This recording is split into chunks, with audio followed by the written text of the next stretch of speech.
What's going on, guys? So in today's video, I'm going to go ahead and do the AK103 that you guys have all been asking me. And simple rifle came from PSA looking like this. And I added a little bit of this. And I simply was able to achieve something like, well, this.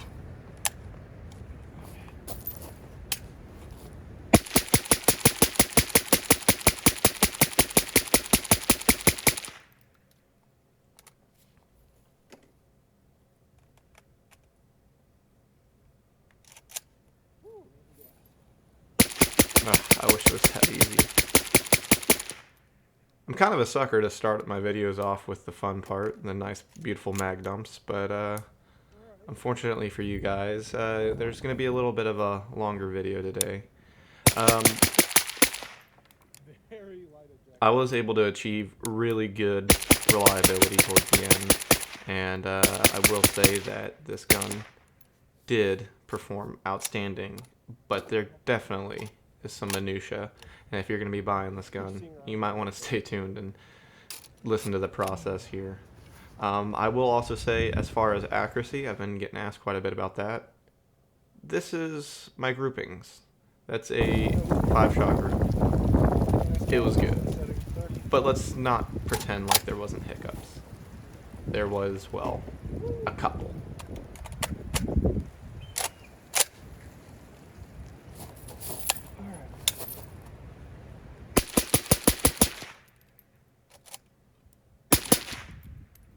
And no, this isn't the KNS Piston being undergassed. Actually, it's something else that was completely non-PSA related. It was, well, these. Royal Tiger Imports, aka IO. Don't buy their magazines. They, if you look at the foreplate on this one, it's fucked. They're not great. Also, my original rifle came with non-concentric threads, so suppressing was a bit of an adventure to say the least. But it could have been worse. It could have been worse. Let's get into this. Hey guys, so as you kind of got to see the finished product, I will say, spoiler alert towards the end here, I have, again, only about 800 to 850 rounds through this after I had my issues, teething issues, getting the KNS piston in. Towards the end I did, though, put about 800 rounds flawlessly through this. Unfortunately, my sample size isn't that large because of ammunition prices. But that being said, I want to describe the rifle, what I did with it. I'm going to go back to front because the tip here is really where I do have, I guess, my little story and my issues. And all of that, spoiler alert, has to do with suppression. But to start off, I do have a 4.5 millimeter Bulgarian surplus triangle folder. Some of you guys were asking me about what size pin is on the back here. Any 4.5 millimeter stock should work just fine. I will say this though, it is an extraordinarily tight fit. The pin that PSA provides is exactly 4.5 millimeters. When I pulled my calipers out, these surplus Bulgarian pins are a little undersized, whereas the PSA pins are what we have in America called exact.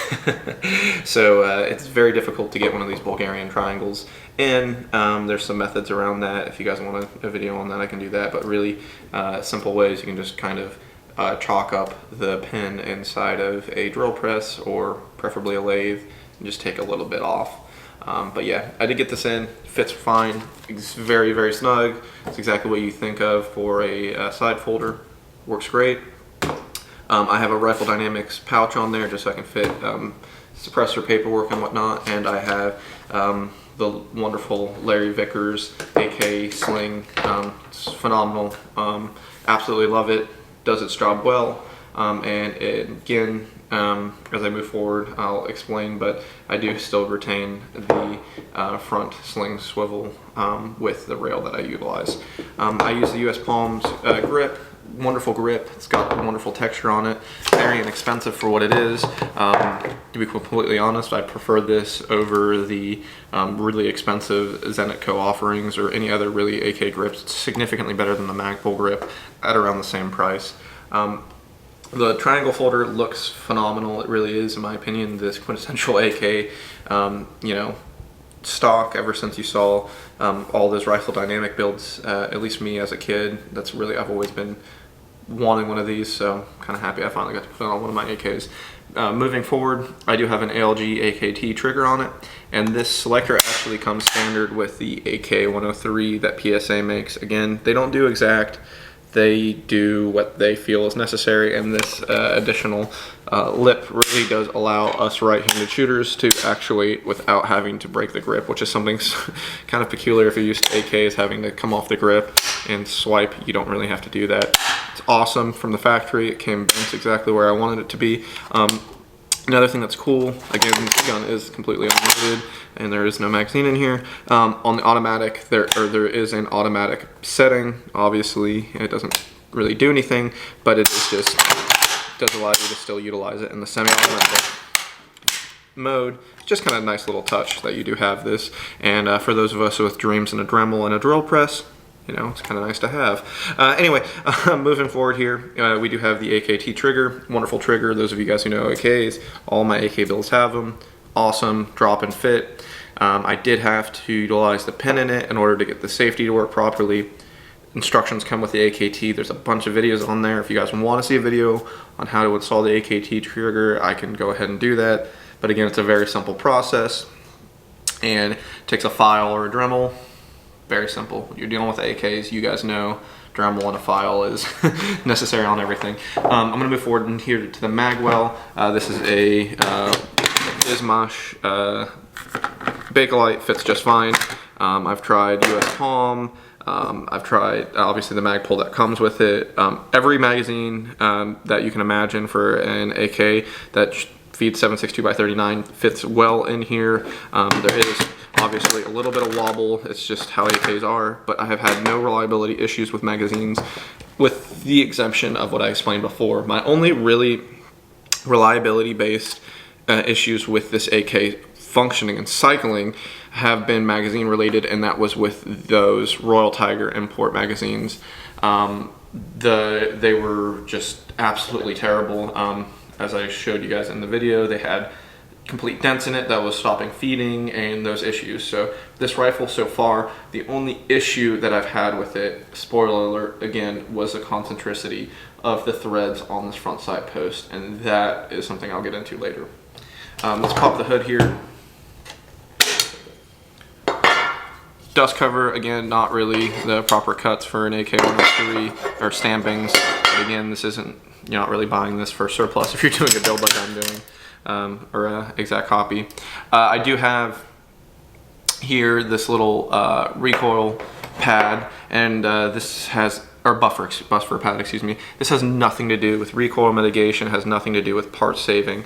What it's just doing is it's providing a little bit of extra seal in the back here to kind of help redirect some of the gas, because if you guys have ever shot a suppressed AK or have an interest in doing it, you're going to find out very quickly that they are extremely gassy.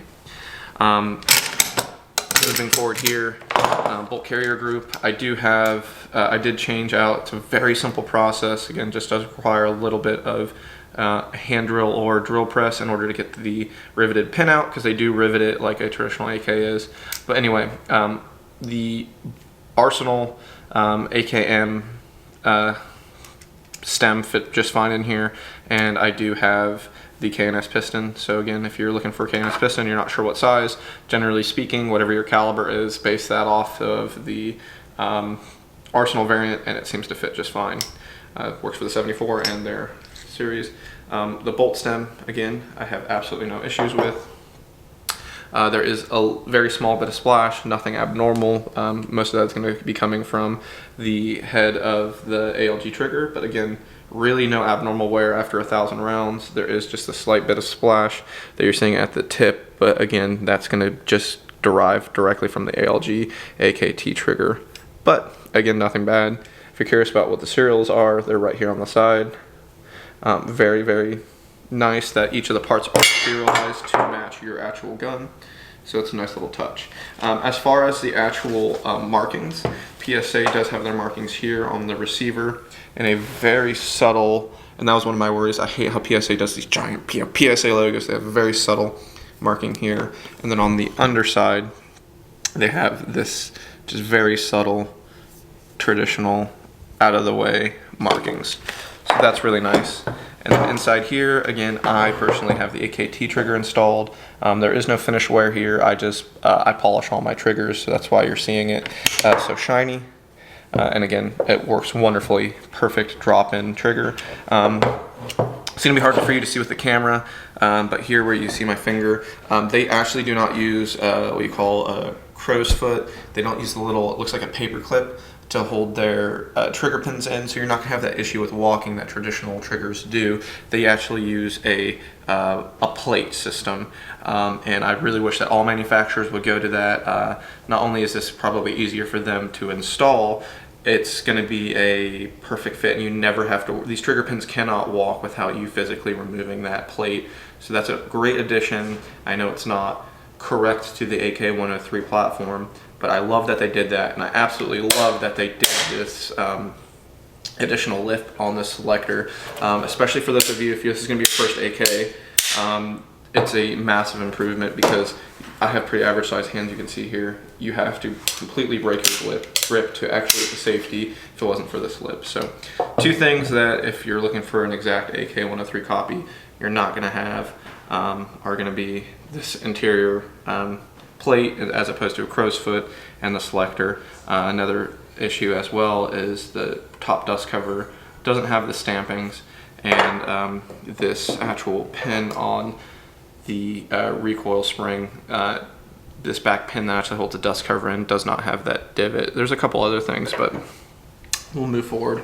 The barrel, I showed you guys my 6-shot grouping towards the end here. Once I shot all these rounds, my last 5 or 6 shots, again, that was just on a bag. I grouped it.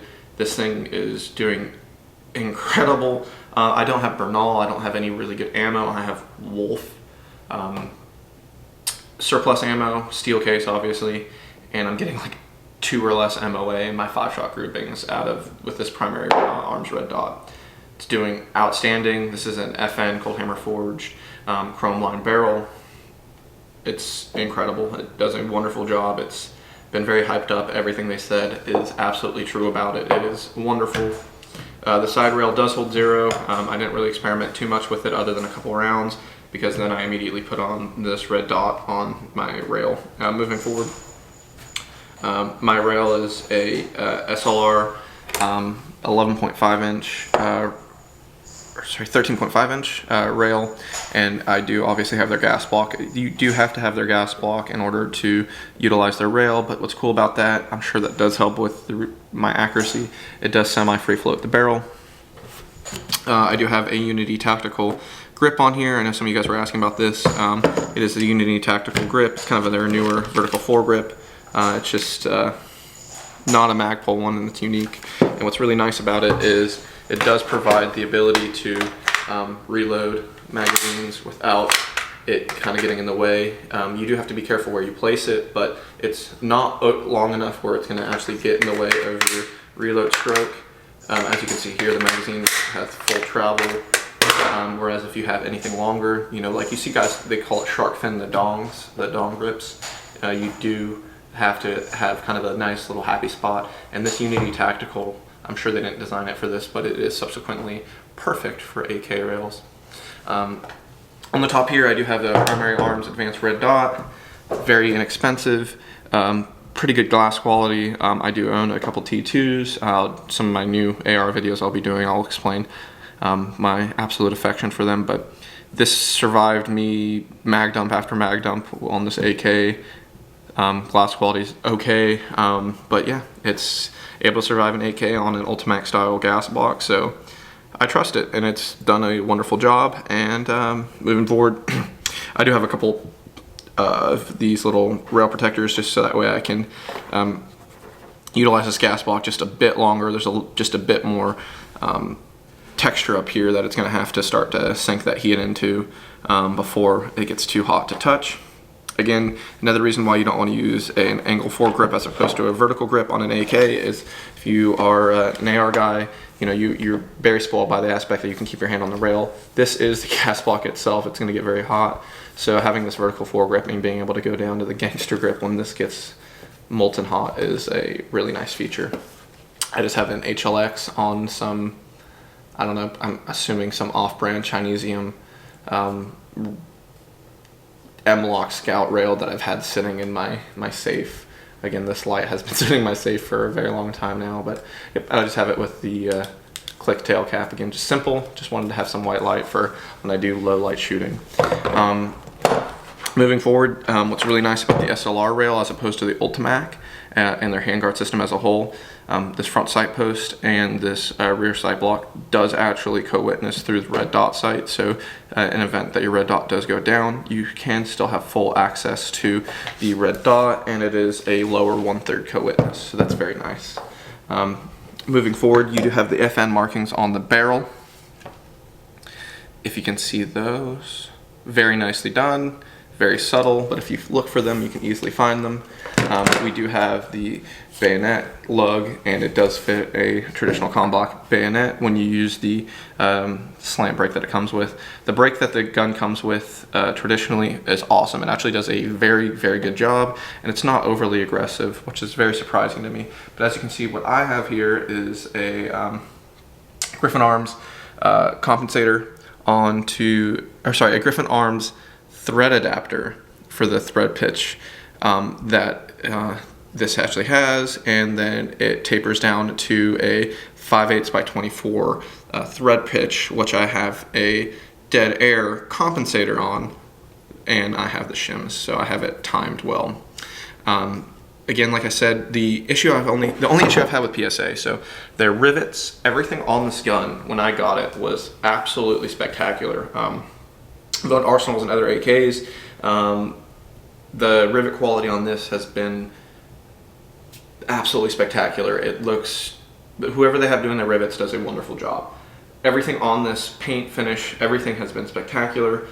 But the one issue I did have was when I did put this adapter and this muzzle device on my original barrel, or my original front sight post, it was very slightly off concentricity. And what that means is there's a hole in the suppressor. This suppressor needs to be perfectly aligned with the travel of the bullet, aka the barrel. This barrel doesn't actually have threads on it. So like when you have an AR-15, this muzzle device screws directly into the threads on the barrel. And so there's just one interface, and that interface is the muzzle device. So if the muzzle device is perfectly machined, it will be a perfect, it'll be perfectly lined up with the barrel. Unfortunately for this, the way it works is this front sight post has the threads on it, and the threads are not actually cut into the barrel. So you put your front sight post on, you put your thread adapter, then you put your muzzle device. So you have 3 different devices, all of which are actually not attached physically to the barrel. Any of these have any issues, you're going to have issues with concentricity. Long story short, not really PSA's fault. Traditionally speaking, if you get any AK that can't utilize this setup, the company will tell you, not our problem. PSA though had me send it back to them, and then they overnighted me. So within 3 days, I had my AK back. They replaced my barrel, and they got me a new front sight post on my new barrel assembly, and they ran a concentricity barrel or a concentricity rod on their end prior to sending it to me with the setup that I told them I had. So needless to say, their customer service is incredible. So yes, there was the issue of my original setup didn't work with my suppression setup, but dealing with their customer support was outstanding. So if you have an idea of a build and you have issues with it, it's kind of nice knowing that you have a domestic company that will overnight you if there is an issue with your gun. So again, kind of making this long, I'm a little bit long-winded. If you have any more questions about this build, let me know. I'll roll in some pictures at the end here, some close-ups of around the gun. And pretty shortly here, I'll be going back out to the range. I'll do some more shooting, and I'll get you guys some more lovely, lovely mag dump video of this. But it's needless to say that this is a wonderful build, and if you're on the fence about buying one, this is really difficult to do this direction, I may add. If you're on the fence about buying one, I would say personally to do it. And Yeah, again, I have arsenals. I've never really got to deal with Russian-made AKs, but as far as the price point, I don't know if they've raised it since I bought it, but I bought it for $1,000. It arrived at my FFL within a week, and out of the box, before I started messing with it, absolutely no issues. It's a little bit overgassed, all AKs are, and I think if you're buying it not to do this crazy wazoo project to it, that you're gonna have an outstanding, lovely AK for $1,000, and you can't get that on today's market, especially with COVID pricing. So if you're on the fence about it, I personally would say do it. And if you want to know about some of these crazy AK builds that I've been doing, leave a comment, ask your questions, fire away, and I will try to respond to them as soon as possible. I appreciate you guys tuning in, and if you can go ahead and drop a like, a dislike, whatever you guys want to drop, drop that, leave me a comment, it really helps out, and subscribe. More videos to come. I have quite a few other builds that I have that you guys have been asking about, and I appreciate your time. Thank you.